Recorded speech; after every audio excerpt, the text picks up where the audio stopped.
اللہ کے لیے، اور کسی سے دشمنی کی ہوگی تو اللہ کے لیے۔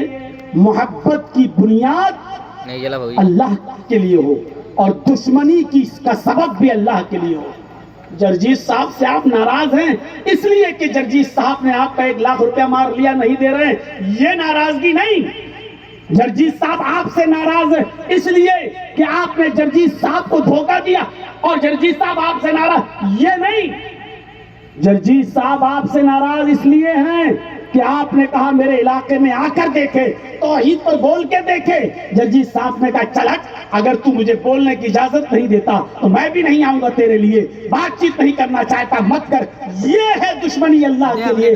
اگر ہم تمہارے علاقے میں نہیں آ رہے تو اس لیے نہیں کیونکہ آپ مجھے توحید کی دعوت کو بلند نہیں کرنے دے رہے ہو اور حق بات نہیں بولنے دے رہے ہو۔ اگر اس لیے میں آپ سے ناراض ہوں تو یہ ناراضگی چلے گی۔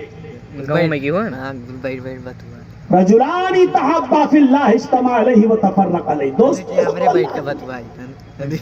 دشمنی ہو کسی سے تو اللہ کے لیے۔ حضرت علی رضی اللہ تعالیٰ عنہ ایک بار ایک یہودی سے لڑ رہے تھے اور دونوں میں شرط یہ ہو گئی، دونوں میں طے یہ ہو گیا کہ یا تو مجھے مار دے یا میں تجھے مار دوں۔